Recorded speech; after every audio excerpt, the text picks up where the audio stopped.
Assalamualaikum warahmatullahi wabarakatuh. Halo teman-teman, yang terhormat Bapak Yilnal sebagai dosen pengampu mata kuliah Pendidikan Agama Islam dan yang saya sayangi teman-teman sekalian. Sebelumnya perkenalkan, saya Istifania Saharani Zinta dari kelas 1D Manajemen dengan NIM 202211167. Topik yang akan kita bahas adalah pandangan Islam terhadap perkembangan teknologi komunikasi. Pembahasannya berisi pengertian peran Islam dalam perkembangan iptek, pandangan Islam terhadap iptek, pengaruh iptek, dampak perkembangan iptek, dan sikap Muslim terhadap iptek.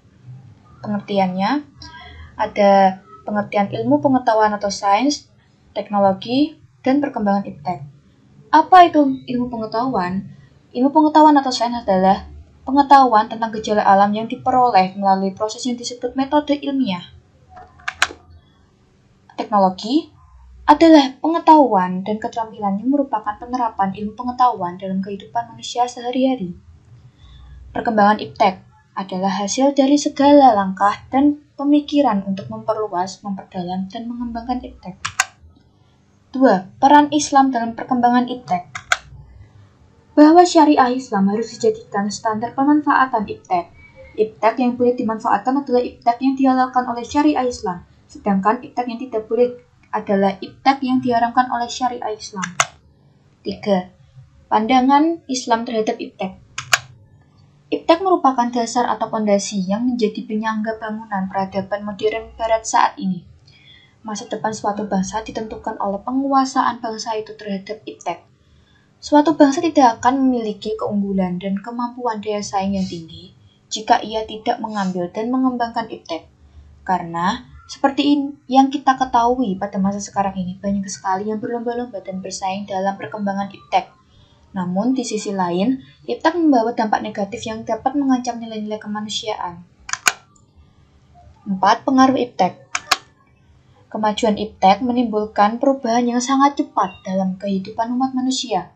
Selain sangat cepat, iptek juga memiliki daya jangkau yang sangat luas, sehingga hampir tidak ada segi kehidupan yang tidak tersentuh oleh perubahan. Perubahan ini menyebabkan adanya pergeseran nilai-nilai dalam kehidupan umat manusia yang berisikan agama, moral, dan kemanusiaan. 5. Dampak perkembangan iptek. Dampak positifnya, 1. Kita bisa mendapatkan informasi-informasi yang akurat dan terbaru di bumi bagian manapun. 2. Kita bisa berkomunikasi dengan teman atau keluarga yang sangat jauh jaraknya hanya dengan melalui handphone. 3. Kita bisa mendapatkan layanan bank tanpa harus datang ke tempatnya, atau misalnya ini ada mobile banking. 4. Meningkatnya kemajuan teknologi yang bisa meningkatkan kemampuan produktivitas dunia industri. 5. Sistem pembelajaran yang tidak harus tatap muka. Dampak negatifnya, 1. Pemanfaatan jasa komunikasi oleh teroris. 2. Adanya hacker yang merajalela. 3. Adanya informasi-informasi palsu atau hoax. 4. Penyalahgunaan pengetahuan untuk tindakan kriminal. Dan yang terakhir, saya akan membahas sikap Muslim terhadap iptek. Seorang Muslim harus bagaimana dalam menghadapi iptek? 1. Kita harus menerima dengan bijak dan jangan sampai menolak perkembangan iptek itu sendiri. 2. Kita harus bisa memilih mana yang baik dan mana yang tidak baik dengan dasar Al-Quran, hadis, dan sumber hukum Islam lainnya. 3. Iptek harus diarahkan untuk amal ma'ruf nahi munkar. Kita harus mengajak perilaku yang baik dan mencegah perilaku yang buruk. 4.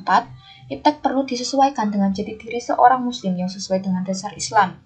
Dan yang terakhir, kembangkan iptek untuk menyiarkan agama Islam, tentunya dengan adanya Al-Quran digital.